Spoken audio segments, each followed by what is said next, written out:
गीता अध्याय 15 के श्लोक 16-17 में 3 प्रभु बताए हैं। ये 3 प्रभु कौन हैं? किस प्रभु की शरण में जाने के पश्चात जन्म और मरण समाप्त हो सकता है? 3 प्रभुओं में सबसे उत्तम परमात्मा कौन है? कैसा है? उसका क्या नाम है? इन सभी गूढ़ रहस्यों को जानने के लिए अवश्य सुनिए जगत गुरु तत्वदर्शी संत रामपाल जी महाराज के अमृत वचन। ये श्री ब्रह्मा, श्री विष्णु, श्री शिव जी के पूज्य पिताजी हैं और दुर्गा इनकी माता है। ये सरपुरुष है और ये तीनों इसके पुत्र एक एक विभागीय मंत्री हैं। रजोगुण विभाग के ब्रह्मा जी, सतोगुण विभाग के विष्णु जी, तमोगुण विभाग के शंकर जी। और एक ब्रह्मांड के अंदर क्या है कि 14 लोक और 3 लोक ये अलग से, और ब्रह्मा विष्णु महेश 33 करोड़ देवता, 88,000 ऋषि, और ये 14 लोक, ब्रह्मलोक आदि आदि। ये देखिएगा, एक ब्रह्मांड का चित्र दिखाते हैं आपको, एक ब्रह्मांड का लघु चित्र अब यहां दिखाते हैं आपको। एक ब्रह्मांड के अंदर ये सामग्री है। ये नीचे के पाताल लोक, तलातल, रसातल, सूतल, अतल, महातल, वितल, ये लोक, और ये पृथ्वी लोक, शिव जी का लोक, ब्रह्मा जी का लोक, विष्णु जी का लोक, ये स्वर्ग लोक और नरक इकट्ठा ही है। ये इंद्र का लोक, ये धर्मराय का लोक जो न्यायाधीश है उसका लोक, एक मानसरोवर है। ये है ब्रह्मलोक, ये ब्रह्मलोक है, इतना ये ब्रह्मलोक है। इस ब्रह्मांड के अंदर एक अलग से स्थान है। ये दुर्गा का लोक इस ब्रह्मलोक के अंदर ही बाहर एक समुद्र के टापू में है। एक टापू है समुद्र में। ये काल ने नकली सतलोक, महाइंद्र का द्वीप, नकली सतलोक, नकली अलखलोक, डुप्लीकेट अगमलोक और अनामी लोक की रचना कर रखी है। ये शपथपुरी है। ये 88,000 द्वीप हैं और ये यहाँ एक विशेष गुप्त स्थान है इस काल भगवान का। ये 3 स्थान बनाकर रहता है। एक रजोगुण प्रधान क्षेत्र है, एक सतोगुण प्रधान क्षेत्र है और एक तमोगुण प्रधान क्षेत्र है। इसमें ये स्वयं जब रहता है, दुर्गा इसकी पत्नी है, दुर्गा जी इसको यहां रखता है। जब ये इस रजोगुण प्रधान क्षेत्र में ये दोनों रहते हैं, ये पंचमुखी ब्रह्मा बन जाता है और अपनी पत्नी दुर्गा को सावित्री रूप में रखता है। इन दोनों के संयोग से जो पुत्र उत्पन्न होता है, इन्हीं की शकल का बन जाता है, ब्रह्मा की शकल का। उसी को ये रजोगुण युक्त कर देता है, क्योंकि ये स्थान सारा रजोगुण युक्त है और ये सतोगुण युक्त है। ये स्थान, इसमें स्वयं विष्णु रूप धारण करता है, दुर्गा को लक्ष्मी रूप धारण कराता है। इन दोनों के संयोग से जब जो पुत्र उत्पन्न होता है वो ऑटोमेटिकली सतोगुण युक्त हो जाता है। ये तमोगुण प्रधान क्षेत्र है। इसमें ये स्वयं इस रूप में रहता है और दुर्गा को पार्वती रूप में रखता है। इन दोनों के संयोग से जो पुत्र उत्पन्न होता है, इसकी शकल का बन जाता है और वो तमोगुण युक्त हो जाता है। ये इस प्रकार एक ब्रह्मांड की ये सारी सामग्री समझो।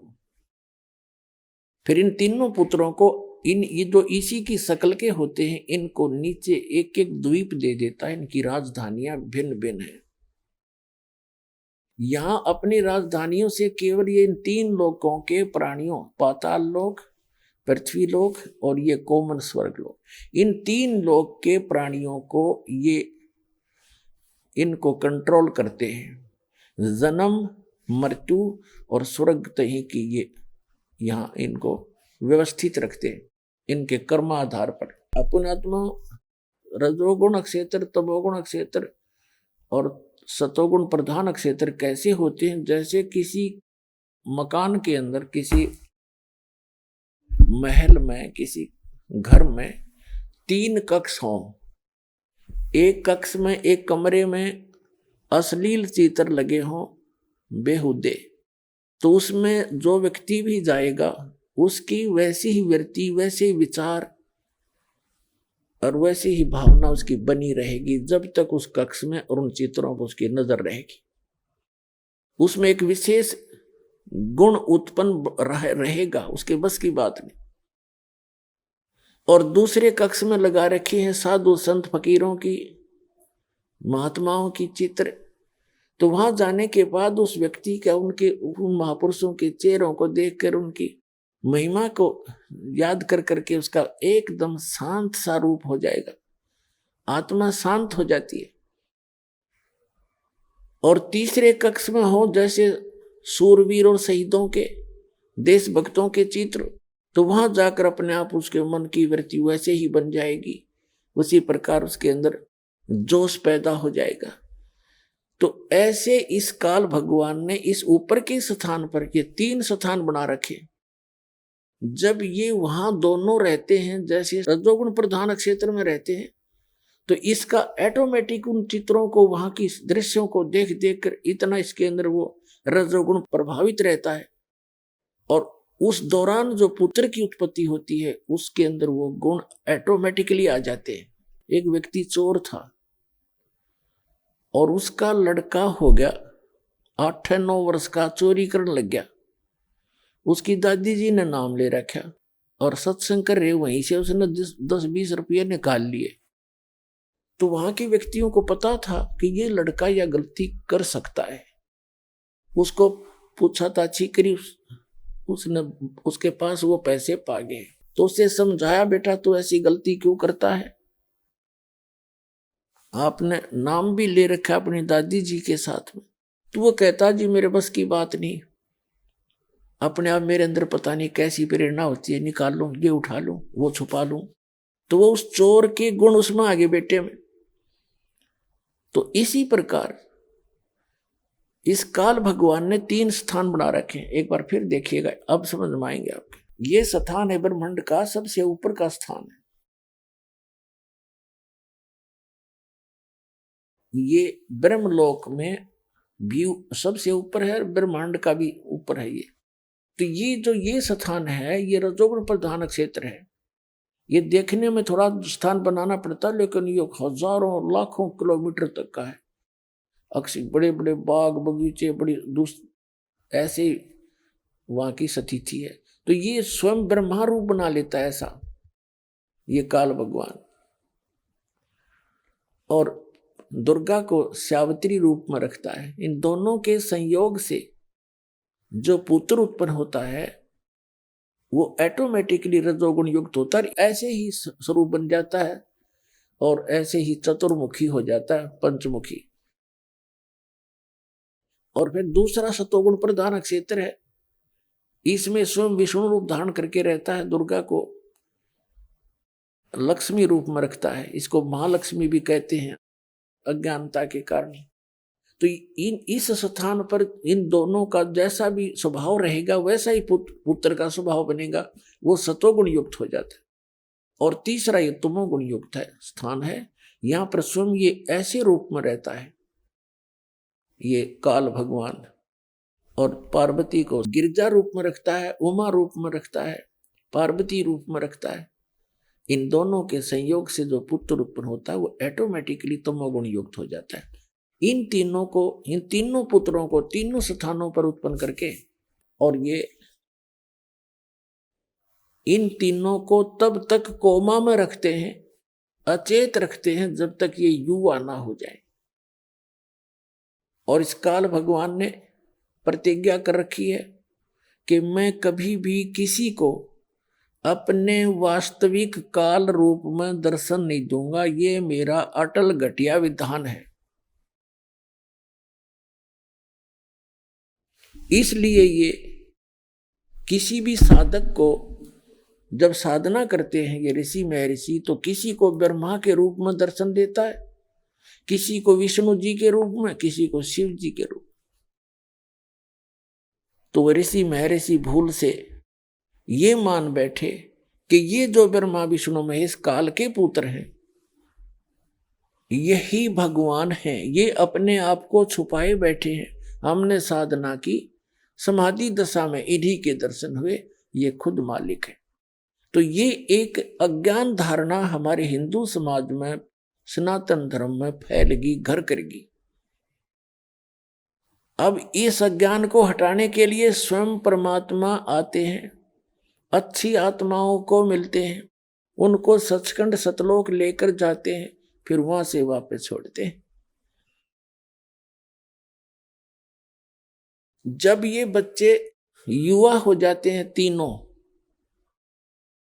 उसके बाद ब्रह्मा जी को कमल के फूल पर रख देते हैं अपनी सिद्धि से, और विष्णु जी को शेष नाग की सैया पे, और शिव जी को कैलाश पर्वत पर।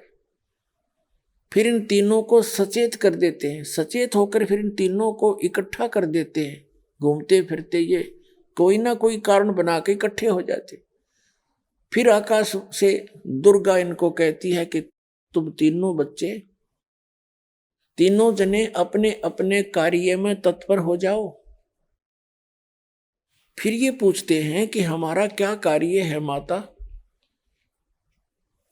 और हम यहां जहां हम खड़े हैं तो सब जगह जल ही जल है, कोई पृथ्वी दिखाई नहीं देती है।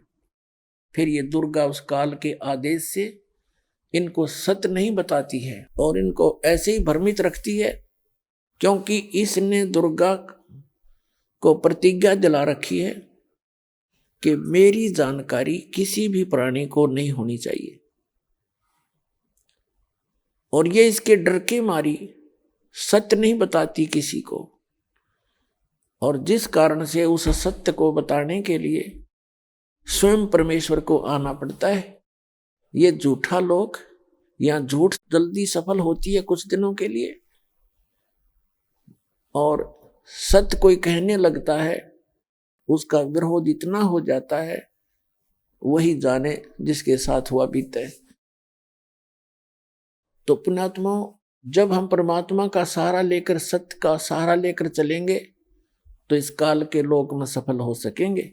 न अपने स्तर पर कोई सत्य करने और कहने वाला कभी सफल नहीं हो पाया।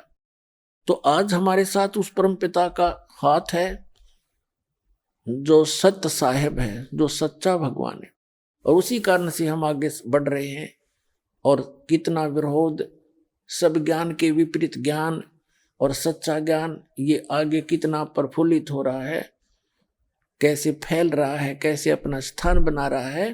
तो कबीर भगवान उस समर्थ परमात्मा का हाथ और उसका सहयोग आज ये आप जी के साथ है। अब जो प्रसंग चला था, गीता अध्याय नंबर 15 के श्लोक नंबर 16 और 17 में 3 पुरुष हैं, 3 प्रभु हैं, एक सरपुरुष, एक अक्षर पुरुष। ये देखिएगा श्रीमद् भगवद गीता और जयदयाल गोविंद का इसके अनुवादक है। ये देखिएगा अध्याय नंबर 15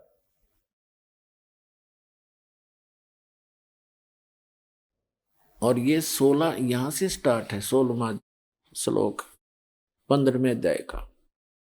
इसमें लिखा कि द्वौ इमौ पुरुषौ लोके सरय स अक्षर एव च सरय सर्वाणि भूतानि कटुस्थ अक्षर उच्यते। इनका अनुवाद पढ़ते हैं। इस संसार में नाशवान और अविनाशी भी ये 2 प्रकार के पुरुष हैं। पुरुष माने प्रभु, स्वामी, भगवान। संपूर्ण लोकों के शरीर नाशवान और जीवात्मा अविनाशी कहा जाता है। एक सरपुरुष और एक अक्षर पुरुष। अब यहां देखें अच्छी तरह, द्वौ इमौ पुरुषौ लोके सरय च अक्षर एव च। द्वौ माने 2, इमौ माने इस पृथ्वी वाले लोक में, पृथ्वी तत्व में। पृथ्वी ये अकेला पृथ्वी लोक नहीं है, जितने भी इस अन्य जैसे चांद है या अन्य जो ग्रह हैं, ऊपर के स्वर्ग आदि लोक हैं, ये सभी, और वो 7 संग ब्रह्मांड जो अक्षर पुरुष के हैं, ये सभी पृथ्वी तत्व से पृथ्वी वाले लोक कहे जाते हैं, और ऊपर के जो सतलोक, अलखलोक, अगम लोक हैं वो अविनाशी लोक है, ये नाशवान स्थल है सारे। तो यहां देखिएगा, दिवऊ, दिवऊ माने दो, इमऊ माने इस पृथ्वी वाले लोकों में, पुरुषो माने पुरुष, लोके माने लोक में, सर च अक्षर, सर पुरुष, इस पुरुष को हम यहां दोनों के साथ लगा सकते हैं, सर पुरुष और अक्षर पुरुष। इस लोक में ये दो प्रकार के भगवान हैं। इसी प्रकार इनके अंतर्गत जितने भी प्राणी हैं उनके शरीर नाशवान है और जीवात्मा अविनाशी कही जाती है, वो किसी की भी नहीं मरती, देखी भी ना मरती। अब यहां आपने पढ़ लिया इनका अनुवाद, अब यहां पढ़ते हैं। 17वें श्लोक में कहा कि उत्तम पुरुष है तू अन्य। उत्तम पुरुष यानी पुरुषोत्तम श्रेष्ठ भगवान तो इन दोनों से, दो प्रकार के पुरुष इन दोनों से, सर पुरुष और अक्षर पुरुष से उत्तम पुरुष है तू अन्य है। वो श्रेष्ठ भगवान तो अन्य है, और परमात्मा इति उदाहरत है, जिसको परमात्मा कहा जाता है। और ये लोक धर्म अविश्य विभर्ति अव्यय ईश्वर है, जो तीनों लोकों में प्रवेश करके सबका धारण पोषण करता है, वो अविनाशी परमेश्वर है। इनका अनुवाद पढ़ते, उत्तम पुरुष तो अन्य ही है, किनसे? इस सर पुरुष से और अक्षर पुरुष से, दोनों प्रकार के पुरुषों से अन्य ही है, जो तीनों लोकों में प्रवेश करके सबका धारण पोषण करता है। अविनाशी परमेश्वर परमात्मा इस प्रकार कहा गया है। अब इससे क्या सिद्ध हो गया? तीन पुरुष हैं, एक सर पुरुष, एक अक्षर पुरुष और एक इससे, इन दोनों से अन्य, वो परम अक्षर पुरुष कहो, उसे परम अक्षर ब्रह्म कहो, ये भी कंसेप्ट क्लियर करते हैं। अपनात्मा 7वें अध्याय के 29वें श्लोक में, अध्याय नंबर 7 श्रीमद् भगवत गीता और 7वां अध्याय, और इसके श्लोक नंबर यहां से देखिएगा 29। यहां इसमें लिखा है कि जरा मरण मोक्षाय माम आश्रित यतन्ति ये ते ब्रह्म तत्विदु कृष्णम अध्यात्म कर्म च अखिलम। इसका अर्थ ये है कि माम आश्रित, गीता ज्ञानदाता कहता है, मेरे ज्ञान को आश्रय करके जो जरा और मरण से छूटने के लिए, मोक्ष माने मोक्ष के लिए, जरा माने वृद्धावस्था, मरण माने मृत्यु से मुक्ति पाने के लिए जो ये तंत्र कर रहे हैं, ते वे ब्रह्म तत्विदु, ब्रह्म तत्विदु, ब्रह्म तत्व विदु, विदु माने जानते हैं तत्ब्रह्म को, कृष्णम अध्यात्म सारे अध्यात्म, और कर्म च अखिलम और संपूर्ण कर्मों से वे परिचित हैं, विदु हैं, जानने वाले हैं। इनका अनुवाद पढ़ते हैं।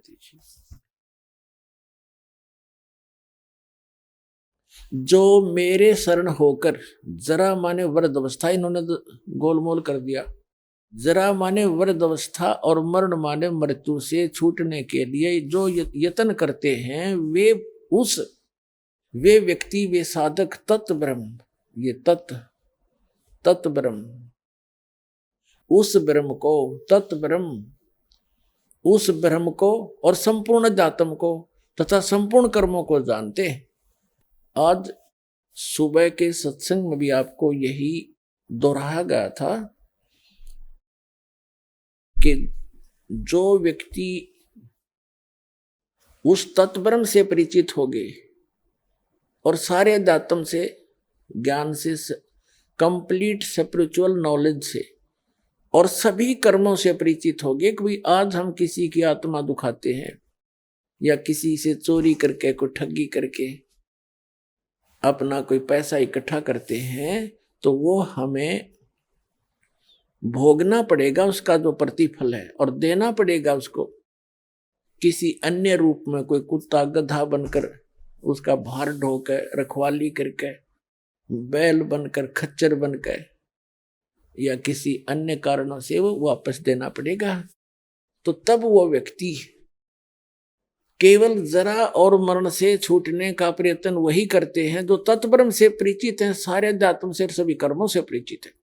8वें अध्याय के प्रथम श्लोक में ही अर्जुन ने पूछा, ये अष्टमो, यहां तो हमने 29वां पढ़ लिया और यहां सामने ही 8वां अध्याय है।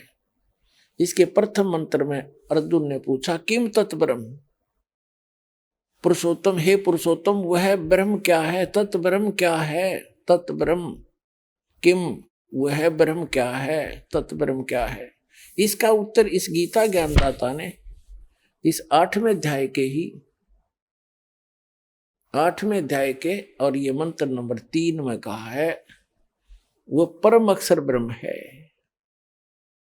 परम अक्षरम ब्रह्मम परमम, परम अक्षर ब्रह्म है।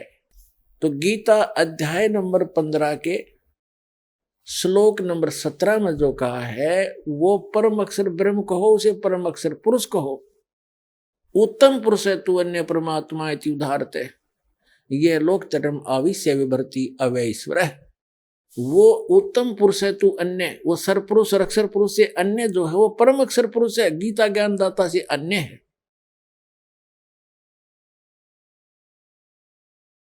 अब क्या बताया 8वें अध्याय के 13वें श्लोक में गीता ज्ञानदाता कहता है, देखिएगा ये 13वां श्लोक है 8वें अध्याय का। ओम इति एकाक्षरम ब्रह्म व्यवहारण माम अनुसमरण, ये प्रियाति तजंदेहम स याति परमाम गतिम। माम ब्रह्म, मुझ ब्रह्म का, ओम इति एकाक्षरम, ओम यह एक अक्षर है और उच्चारण करके सिमरण करता हुआ, ये प्रियाति तजंदेहम, जो शरीर छोड़कर जाते समय तक शरीर छोड़कर जाता है, इसका ओम नाम का सिमरण करता हुआ, स याति परमाम गतिम, वह है ओम से मिलने वाली परम गति को प्राप्त होता है। सब इंद्रियों, ये तो इस 12वां 13वां ने इकट्ठा कर दिया, इसके साथ 12वें के साथ इसको जोड़ने की आवश्यकता नहीं। 13वां यहां से शुरू होता है, जो पुरुष ओम ओम इस एक अक्षर रूप ब्रह्म को उच्चारण करता हुआ, मां मुझ निर्गुण ब्रह्म का चिंतन करता हुआ शरीर को त्याग कर जाता है, वह पुरुष परम गति को प्राप्त होता। इस इन्होंने अनुवाद ठीक नहीं किया। ओम के जाप से कौन सी गति होती है, ब्रह्म लोक प्राप्त होता है। पुण्यात्मा, आप जी देखते हो कि जैसे आपके बच्चे हैं या आप भी पढ़े हो, हम भी पढ़े हैं, तो माता पिता ने हमारे को फ्री छोड़ दिया था कि बेटा और बेटियों तुम पढ़ो।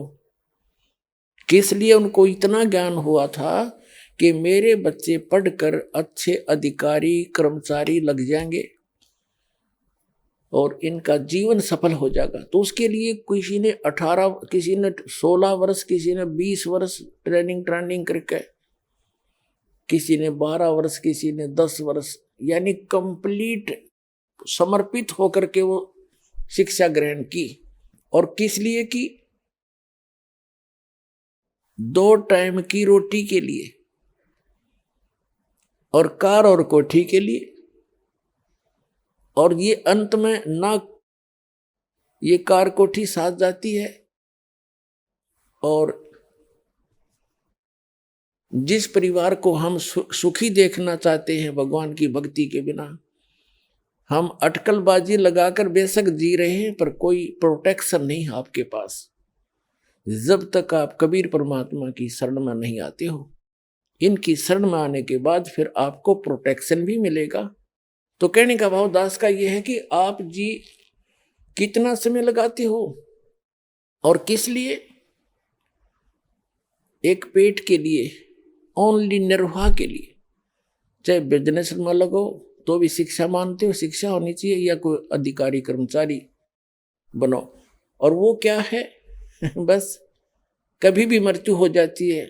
एक व्यक्ति इकलौता पुत्र उसका, और उसने उसको बहुत अच्छा पढ़ाया, उसने HCS में सिलेक्ट हो गया, SDM लग गया, विवाह की तैयारी थी, 27 साल का लड़का था, विवाह के 10 दिन रह रहे थे, अपनी ही कार में आ रहा था, एक झोटा बुग्गी से टकरा गया और एट द स्पॉट ही मर गया, खत्म हो गया। वह 20-25 साल की वह पढ़ाई भाड़ में गई और कैर टूट गया न्यारा। और अब जो आप समय लगाओगे इस मालिक की चर्चा पढ़ने में, सुनने में, भक्ति करने में, आपको यहां भी सहारा देगा और आपका सदा के लिए सुख हो जाएगा, सतलोक चले जाओगे। आपको वो स्थान मिलेगा जैसे कि आप यहाँ शिक्षा ग्रहण करके एक छोटा सा रोजगार चाहते हो, अच्छी कोठी हो जा, गाड़ी हो जा, मस्ती मारे कितनी, और उस मस्ती का पता नहीं सेकंड के बाद क्या हो जाए। उसकी तरफ परमात्मा आपको डाइवर्ट करना चाहता है, क्योंकि अब आप शिक्षित हो गए। हमारे सदग्रंथ हमारे पास है। अब जो निर्णय करने दास जा रहा है, भावदास का कहने का यह है कि आप जी इसमें समय बढ़ाओ भगवान की तरफ, और इसके साथ आपके अन्य काम भी सफल होंगे, आपकी शिक्षा भी सफल होगी, आपकी रोजी रोटी का काम भी, कार्य भी जो है वो परमात्मा ही सफल करेगा। अब देखो, राजा भी जब अपने कर्तव्य से, अपने प्रयत्न से थक जाता है तो परमात्मा से अरदास करने जाता कहीं ना कहीं, और वो परमात्मा आपके साथ रहेगा तो 2 रोटी का तो झगड़ा आपका कति खत्म हो जाएगा। आपको जबरदस्ती देगा और पता नहीं कित का दे देगा, पर आपने थोड़ा सा समय भगवान की तरफ लगाना पड़ेगा। अब जो आपको कंसेप्ट क्लियर करना जा रहा है कि गीता अध्याय नंबर 8 के श्लोक नंबर 13 में कहा है, ओम इति एकाक्षरम ब्रह्म व्यवहारण माम अनुसमरण ये परियाति तजंदे हंस याति परमाम गतिम। मुझ ब्रह्म का एक ओम अक्षर है, उच्चारण करके सिमरन करता हुआ यह परियाति तजंदे हम जो शरीर त्याग कर जाता है, सयाति परमाम गतिम, वो ओम से मिलने वाली परम गति को प्राप्त होता है। इसमें ओम अक्षर ही है। तो अब श्रीमद् देवी भागवत यानी देवी पुराण में देवी कंसेप्ट क्लियर करेगी, हिमालय राजा को ज्ञान देते हुए, ब्रह्म का स्वरूप बताते हुए कैसे निर्णय दे रही है। सुनिएगा, पढ़िएगा। ये है श्रीमद् देवी भागवत, गीता प्रेस गोरखपुर से प्रकाशित है।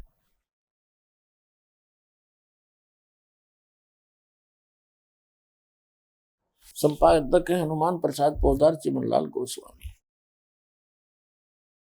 और ये यहां से प्रकाशित है।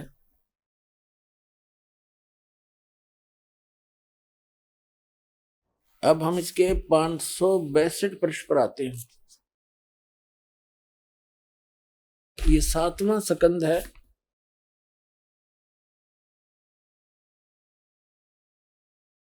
और 562 पृष्ठ है। यहां पर है देवी के द्वारा हिमालय को ज्ञानोपदेश, ब्रह्म स्वरूप का वर्णन। देवी जी हिमालय राजा को ज्ञान दे रही है। श्री देवी जी कहने लगी, पर्वतराज, उस ब्रह्म का क्या स्वरूप है यह बतलाया जाता है, जो प्रकाश रूप, सबके अत्यंत समीप में स्थित, हृदय रूप गुहा में स्थित होने के कारण गुहातर नाम से प्रसिद्ध। यहाँ आते आते यहाँ आ जाते, वह यह परम सत्य और अमृत अविनाशी तत्व है। सौम्य, उस वेदने योग्य लक्ष्य को तुम वेदन करो, मन लगाकर उसमें तन्मय हो जाओ। सौम्य, उपनिषद में कथित महान अस्त्र रूप धनुष लेकर उस पर उपासना द्वारा तीक्ष्ण किया हुआ बाण संधान करो, और फिर भावानुगत चित्त के द्वारा उस बाण को खींचकर उस अक्षर रूप ब्रह्म को लक्ष्य बनाकर वेदन करो। प्रणव माने ओम धनुष है, जीवात्मा बाण है, ब्रह्म को उसका लक्ष्य कहा जाता है। यहां देखिए, उस एकमात्र परमात्मा को ही जाने, दूसरी बात सब छोड़ दें। यही अमृत रूप परमात्मा के पास पहुंचाने वाला पुल है। संसार समुद्र से पार होकर अमृत स्वरूप परमात्मा को प्राप्त कराने का यही सुलभ साधन है। इस आत्मा का ओम के जप के साथ ध्यान करो, ओम का जाप करो। इससे अज्ञान में अंधकार से सर्वथा परे, संसार समुद्र से पार जो ब्रह्म है उसको पा जाओगे। ओम का जाप करने से ब्रह्म की प्राप्ति होती है, क्योंकि ये ब्रह्म का मंत्र है। तुम्हारा कल्याण हो, वो कहाँ रहता है? यह वह यह सबका आत्मा ब्रह्म, ब्रह्म लोक रूप दिव्य आकाश में स्थित है। ओम के जाप से ब्रह्म की प्राप्ति होती है, ब्रह्म रहता है ब्रह्म लोक में।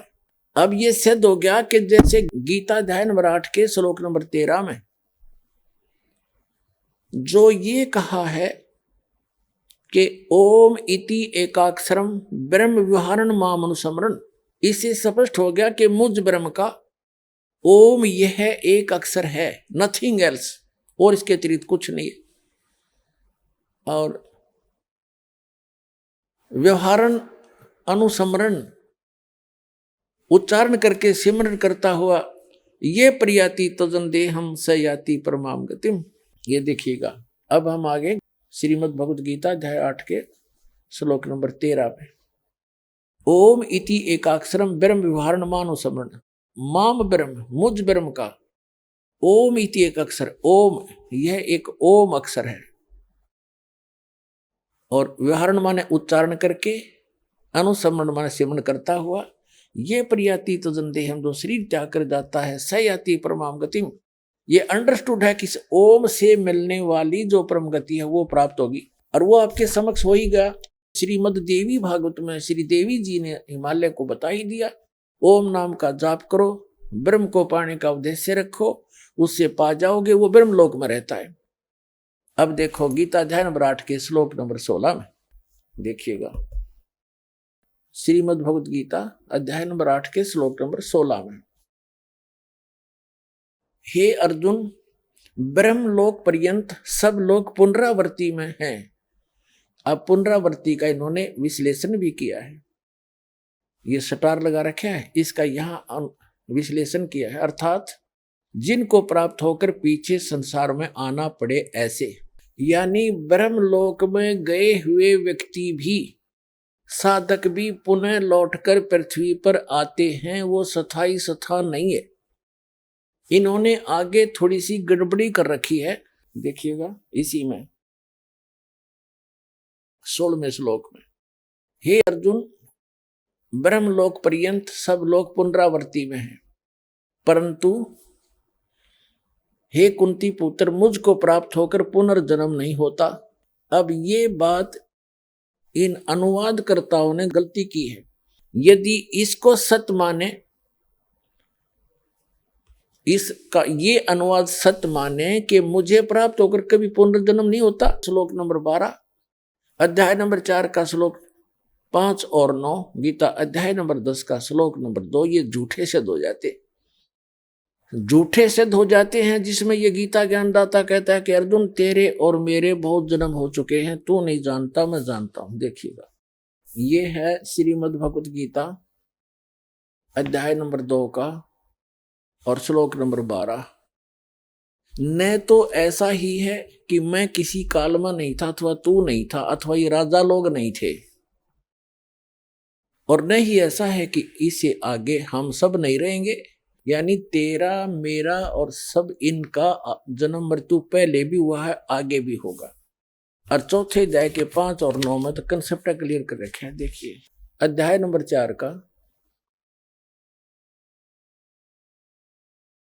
और श्लोक नंबर यहां पर है, ये 5 नंबर, यहां से शुरू होता है, बहुनानी में विवतानी विततानी जन्मानी तव च अर्जुन तानी अहम वेद सर्वाणी न तोम वेद था परंतम। इसका अर्थ यहां पर है, हे परंतम अर्जुन मेरे और तेरे बहुत से जन्म हो चुके हैं, उन सबको तू नहीं जानता मैं जानता हूं। ठीक है, अब फिर 9वें में देखो, 9वें श्लोक में, मेरे जन्म और कर्म दिव्य हैं अलौकिक है। ठीक है, जन्म तो है, इससे सिद्ध है कि इस गीता ज्ञानदाता की जन्म मृत्यु है।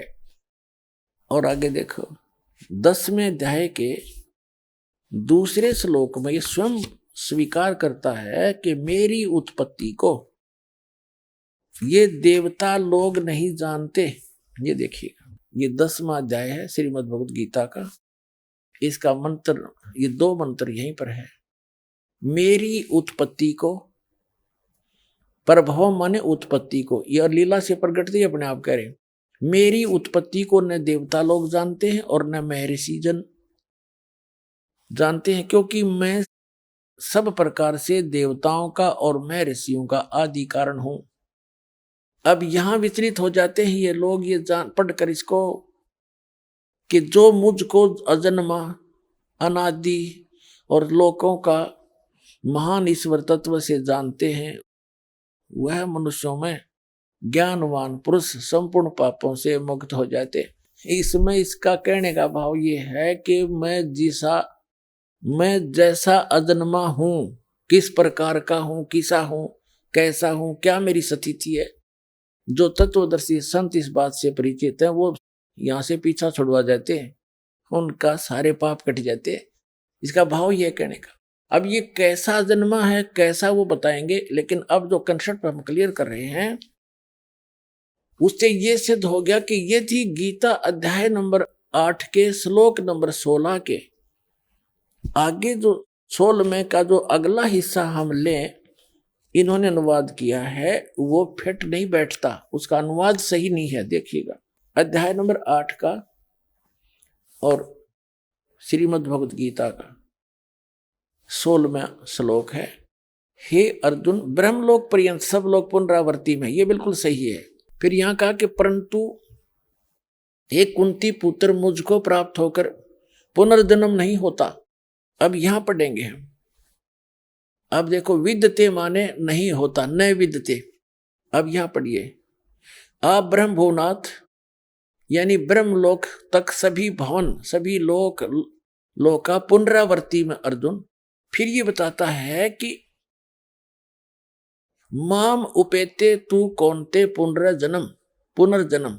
इसका अर्थ ये बनता है कि मुझे प्राप्त होकर भी अर्जुन पुनर्जन्म है, जो ये नहीं जानते। विद माने केवल है नहीं होता, विद धातु से विद्धते बना है, विद माने जानना भी होता है। जो ये नहीं जानते कि ब्रह्मलोक में गए हुए प्राणी भी पुनरावर्ती में हैं, वो मुझे प्राप्त होकर भी उनका पुनर्जन्म है अर्जुन। मुझे प्राप्त होकर भी उनका पुनर्जन्म अर्जुन न विदते, जो इस बात को नहीं जानते कि ब्रह्मलोक तक भी सभी प्राणी पुनरावर्ती में हैं, वो मुझे प्राप्त होकर भी उनका पुनर्जन्म है अर्जुन, जो इस बात से परिचित नहीं है, जो नहीं जानते, जिनको ये ज्ञान नहीं। ये नहीं तो फिर ये वो 3 श्लोक झूठे सिद्ध हो जाते, ये अनुवाद गलत है इनका। अब जो प्रसंग चल रहा है, अब ये तो कहा कि ओम नाम है इसका, और ब्रह्मलोक में गए हुए प्राणी भी पुनर्जन्म होते रही, जिसका खुद भी जन्म मृत्यु होता है। इसलिए गीता अध्याय नंबर 15 के श्लोक नंबर 16 में इसको सरपुरुष का है। सर माने नासवान, पुरुष माने ब्रह्म प्रभु स्वामी, ये नासवान है। और इसके अंतर्गत जितने प्राणी हैं, चाहे ब्रह्मा विष्णु महेश जितने भी, सब नासवान है, और इसकी खुद भी जन्म मृत्यु होती है। इसके कर्म और जन्म कैसे अलौकिक हैं। अब जो प्रसंग क्लियर करने जा रहा है दास, कि ये ब्रह्म केवल 21 ब्रह्मांड का स्वामी है, 21 ब्रह्मांड का, और ये स्वयं नासवान है। ब्रह्मांड आपको दिखा दिए, देखिएगा, ये एक ब्रह्मांड है, ये एक ब्रह्मांड है, ये सारा। इसमें जो ये स्थान है अलग से, इस ब्रह्मांड के अंदर एक ऐसा गुप्त स्थान है जहां परमेश्वर अन्य रूप धारण करके कबीर जी रहते हैं, जिसके विषय में इन ब्रह्मा विष्णु महेश और काल और दुर्गा को भी मालूम नहीं है। ये ऐसा गुप्त स्थान है ऐसे। अब ये एक ब्रह्मांड है, ये सारा एक ब्रह्मांड है।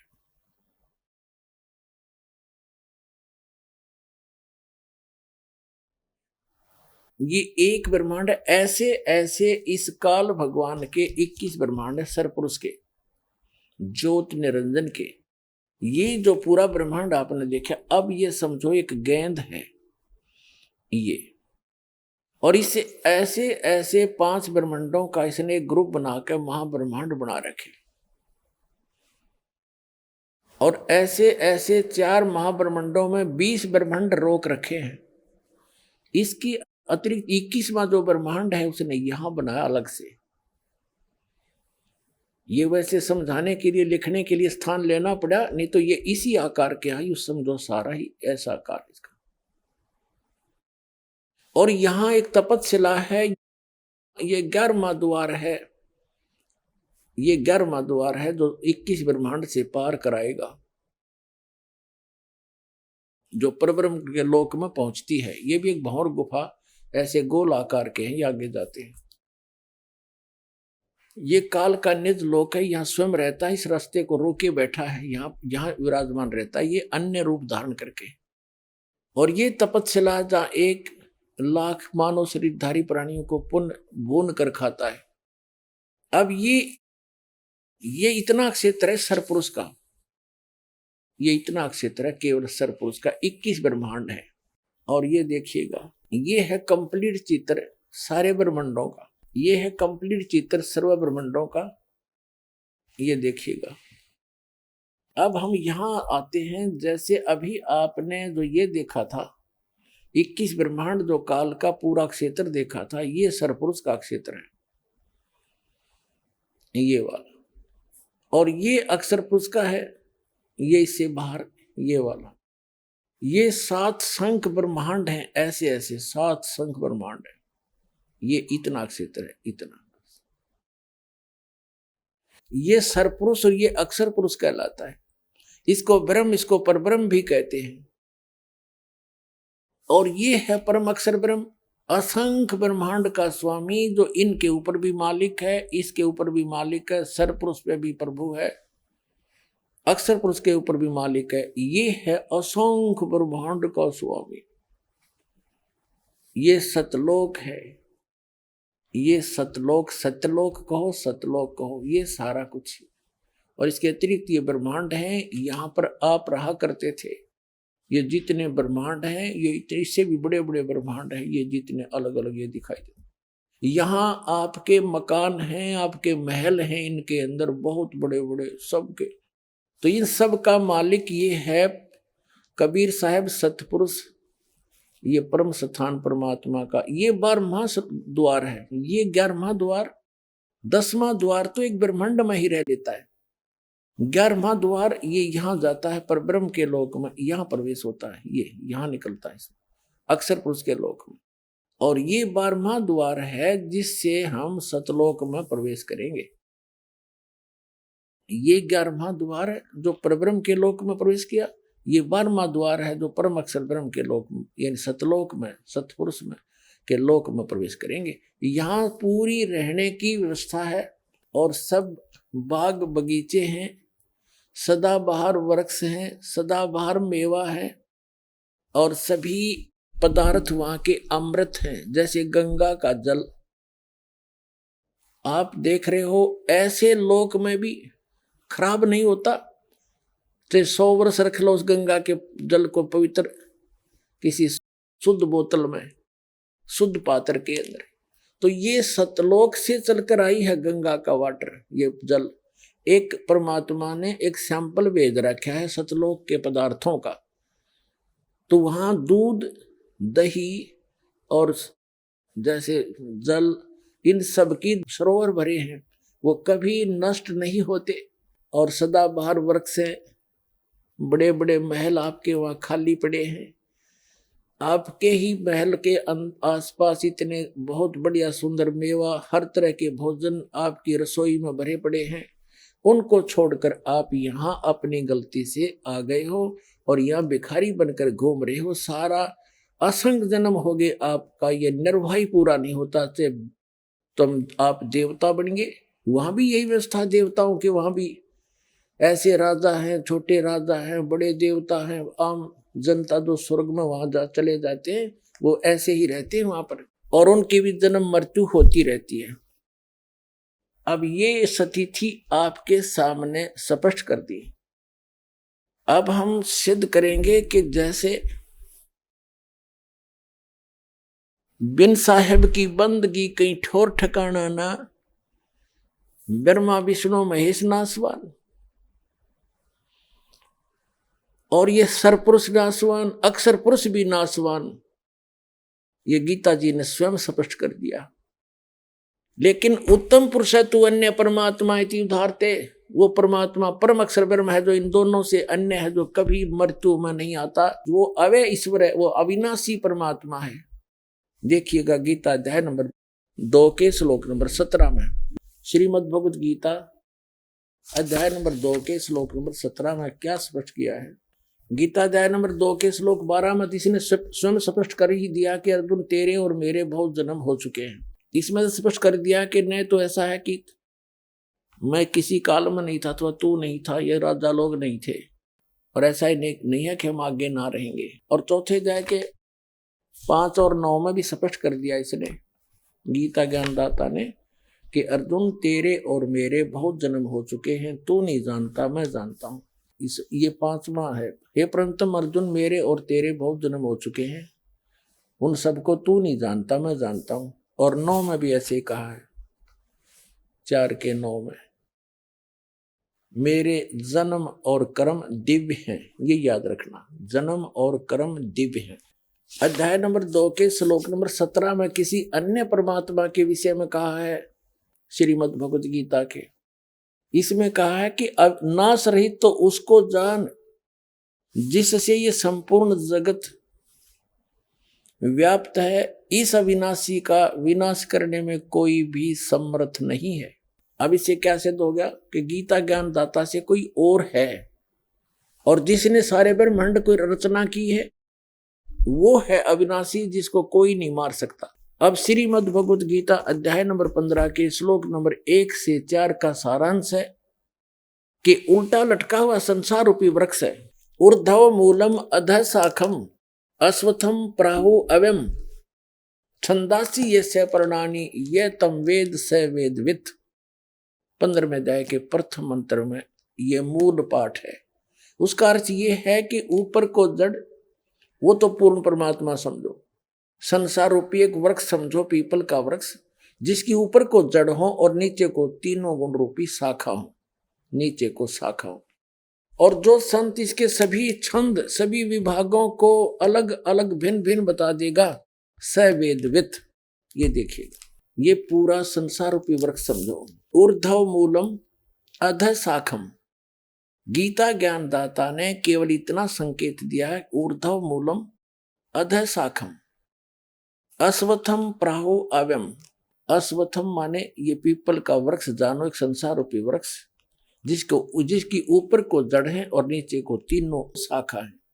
और छंदासी यस्य पर्णानि, जिसके सभी विभाग पत्ते आदि को यह तम वेद, जो जानता है उस अज्ञान अंधकार में छुपे हुए को, स वेदवित्, वो तत्वदर्शी संत है, वह वेद के तात्पर्य को जानने वाला। तत्वदर्शी संत की पहचान भी बताई है। अब देखो तो पुण्यात्माओं, जैसा कि आपको बहुत बार बताया है, समझाया है, दिखाया भी है कि ऋग्वेद मंडल नंबर 9 सूक्त नंबर 86 मंत्र नंबर 26 और 27 में, ऋग्वेद मंडल नंबर 9 सूक्त 82 मंत्र 1, 2, 3 में, ऋग्वेद मंडल नंबर 9 सूक्त 54 यानी 54 के मंत्र नंबर 3 में, ऋग्वेद मंडल नंबर 9 सूक्त 20 मंत्र 1 में, ऋग्वेद मंडल नंबर 9 सूक्त 94 यानी 94 के मंत्र 1 में, ऋग्वेद मंडल नंबर 9 सूक्त 95 के 95 के मंत्र 2 में, ऋग्वेद मंडल नंबर 9 सूक्त 96 यानी 96 के मंत्र 16 से लेकर 20 तक ये स्पष्ट किया हुआ है कि वो परमात्मा जो पूर्ण ब्रह्म है, सारी ब्रह्मांडों का रचनहार, वो ऊपर की लोकों में रहता है।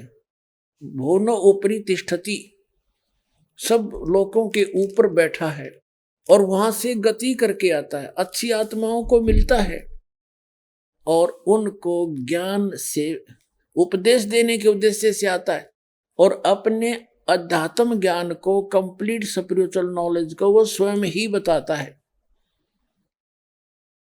और वो एक कवियों की तरह आचरण करता है, लोकोक्तियों के माध्यम से, कविताओं के माध्यम से, कविता से वो ज्ञान प्रचार करता है, यानी पद्य भाग में। और जिस कारण से वो एक प्रसिद्ध कवियों में से भी एक प्रसिद्ध कवि की भी पदवी प्राप्त करता है, लेकिन वो स्वयं खुदा होता है, खुद अल्लाह होता है, खुद भगवान होता है। वो सारी सृष्टि का रचनहार होता है। अपने द्वारा रची हुई सृष्टि को ठीक ठीक वो स्वयं ही आकर बताता है। आइए अब हम उन श्रद्धालुओं के अनुभव जानते हैं जो जगत गुरु तत्वदर्शी संत रामपाल जी महाराज जी से दीक्षा प्राप्त कर चुके हैं तथा उनके द्वारा बताए गए भक्ति मार्ग पर चल रहे हैं। नमस्कार जी। सर साहिब जी। क्या नाम है जी आपका? मेरा नाम पुष्पेंद्र दासी है जी। बहन जी कहाँ से आए हैं आप? मैं जी पंजाब से, जिला लुधियाना से आई हूँ। संत रामपाल जी महाराज से आपने नाम दीक्षा कब ली? मैं जी 17 जुलाई 2016 को मैं संत रामपाल जी महाराज से मैंने नाम दीक्षा ली। संत रामपाल जी महाराज से जुड़ने से पहले आप क्या क्या साधनाएं करते थे और आपको उनसे क्या क्या लाभ हुए? मैं देवी देवताओं की भक्ति करती थी, उससे मुझे कोई लाभ नहीं हो रहा था। मेरे बच्चे बहुत बीमार रहते थे। पति भी मेरे नशा बहुत करते थे। पैसे का नुकसान मेरा दिन ब दिन बहुत ज़्यादा हो रहा था। इस भक्ति से मुझे कोई लाभ नहीं हो रहा था। आर्थिक परेशानी बहुत हो रही थी। मुझे शारीरिक प्रॉब्लम भी बहुत थी, बहुत बीमारियां मुझे लग गई। इस समय डिप्रेशन की बीमारी थी मुझे, मेरे माइग्रेन की प्रॉब्लम मुझे थी, मेरे बेटे को डिस्क की प्रॉब्लम होगी। दिन ब दिन हम परेशानी में चलते गए। बहन जी संत रामपाल जी महाराज जी से आप कैसे जुड़े? मैं संत रामपाल जी महाराज की शरण में, मेरे घर के पास भगत जी रहते हैं, तो वो मुझे ज्ञान गंगा पुस्तक दे के गए। तो उन्होंने मुझे कहा भी आप ये ज्ञान गंगा पुस्तक पढ़ो। जब मैंने वो ज्ञान गंगा पुस्तक पढ़ी तो मैं वो पुस्तक देख के सुन के वहाँ मुझे बहुत इतनी हैरान हुई। तो उसमें पुस्तक में ये लिखा था भी जो भी पुरुष शास्त्र विधि को त्याग कर मन माना आचरण करता है, ना तो उसकी मुक्ति होती है, ना उसको वो परम गति को प्राप्त होता है, ना ही उसे कोई सुख प्राप्त होता है।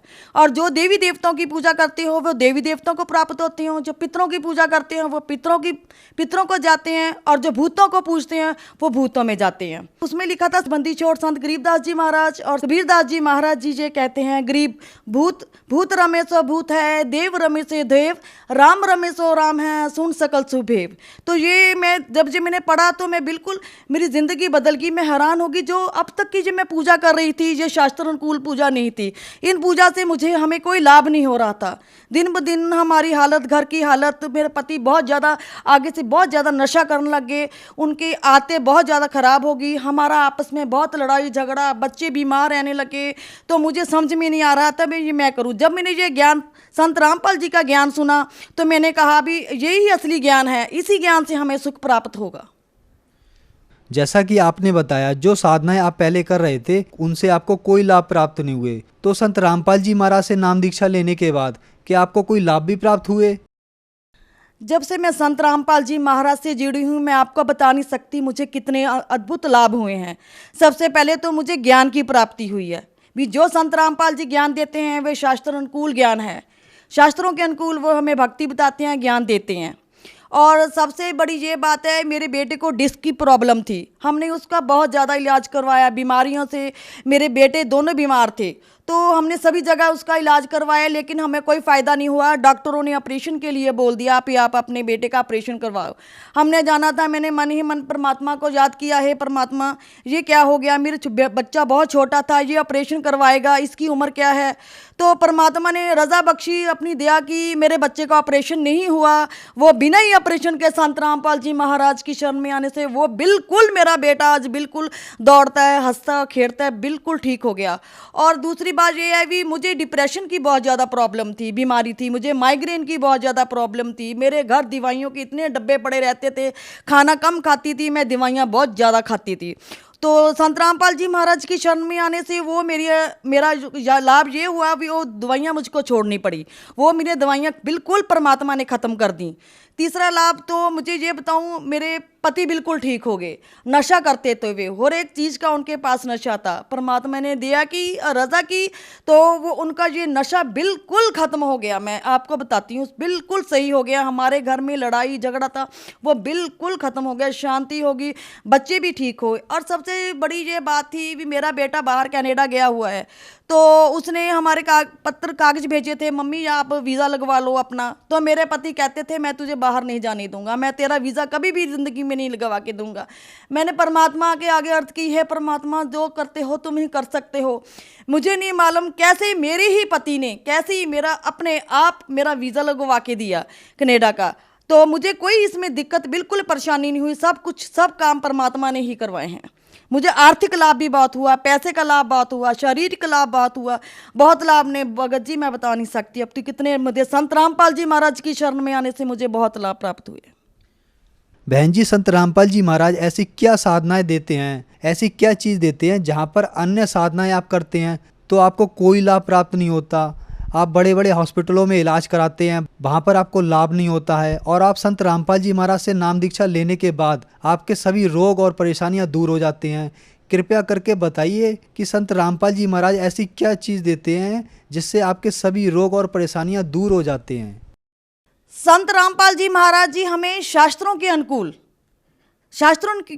हमें ज्ञान देते हैं। जो वो हमें भक्ति देते हैं, वो जो हमें मंत्र देते हैं, वो शास्त्रों के अनुकूल देते हैं। वेदों पे आधारित प्रमाणित ज्ञान देते हैं। संत रामपाल जी का जो ज्ञान होता है वो प्रमाणित है, उसके अनुसार वो हमें भक्ति करवाते हैं, तो उस भक्ति से ही हमें लाभ होता है। संत रामपाल जी के ज्ञान जैसा इस दुनिया में किसी का ज्ञान नहीं है, तो उनके ज्ञान के द्वारा ही हम अपनी भक्ति का हमें लाभ होता है। अन्यथा शास्त्र विरुद्ध साधना से हमें कोई लाभ नहीं होता। जो लाभ होगा हमें शास्त्र अनुकूल साधना करने से उनका लाभ होगा। बहन जी, आपकी तरह और भी परिवार रोग और परेशानियों से पीड़ित हैं, तो आप उन परिवारों को क्या संदेश देना चाहते हैं? जन समाज को यही संदेश देना चाहती हूँ कि सभी जन संत रामपाल जी की महाराज की शरण में आए, उनसे नाम दीक्षा लें और कबीर परमात्मा की भक्ति करें। जितनी जल्दी हो सके उतनी जल्दी से ही, क्योंकि ना जाने इस शरीर के खत्म होने का कब समय आ जाए। तो गुरु नानक देव जी कहते हैं, ना जाने है काल की का डारे, किस विधि ढल जाए पासावे, जिन्हां दे सिर ते मौत खुड़कदी ਉਹਨਾਂ ਨੂੰ ਕਿਹੜਾ ਹਾਸਾਵੇ। साध मिले तो साड़ी सादी हुंदी, विछड़िया दिलगीरी वे, अखदे नानक सुनो जहाना, मुश्किल हाल फकीरी वे। इसलिए मैं सभी से यही प्रार्थना करती हूँ, आप अपना संत रामपाल जी से अपना नाम दीक्षा लेकर अपना कल्याण कराओ, मोक्ष करवाओ। जो मोक्ष का रास्ता है वो आपको संत रामपाल जी के ज्ञान से ही प्राप्त होगा। और इस विश्व में पूरी दुनिया में संत रामपाल जी जैसा ना कोई संत हुआ है ना होगा। He is supreme God, Kabir ji is God. Sant Rampal जी महाराज कबीर परमात्मा का ही रूप इस धरती पर आए हुए हैं। इसलिए सभी आप उनसे अपना ज्ञान प्राप्त करो, संत रामपाल जी से नाम दीक्षा लो और अपना कल्याण कराओ। बहन जी, हमने सुना है कि संत रामपाल जी महाराज से नाम दीक्षा लेने के लिए पैसे लिए जाते हैं, इसके बारे में क्या सच्चाई है? नहीं जी, ये बिल्कुल झूठ है, बिल्कुल ही झूठ है। संत रामपाल जी महाराज ने कभी भी पैसे कभी किसी से नहीं लिए। वो नाम दीक्षा बिल्कुल फ्री देते हैं, कोई पैसा नहीं लेते। जिसने भी ये कहा है वो उसने बिल्कुल गलत कहा है। संत रामपाल जी महाराज से नाम दीक्षा लेने के लिए श्रद्धालुओं को क्या करना पड़ेगा? भक्त समाज को जो गुरुजी ने मर्यादा बताई है उन मर्यादाओं का पालन करना होगा। नशा छोड़ना होगा, ये पितरों की पूजा छोड़नी होगी। जो भी मर्यादा बताई हैं उन मर्यादा से हमें भक्ति करनी होगी, तो हमें उस भक्ति का लाभ होगा, अन्यथा हमें उस भक्ति का कोई लाभ नहीं होगा। धन्यवाद जी। साहब जी।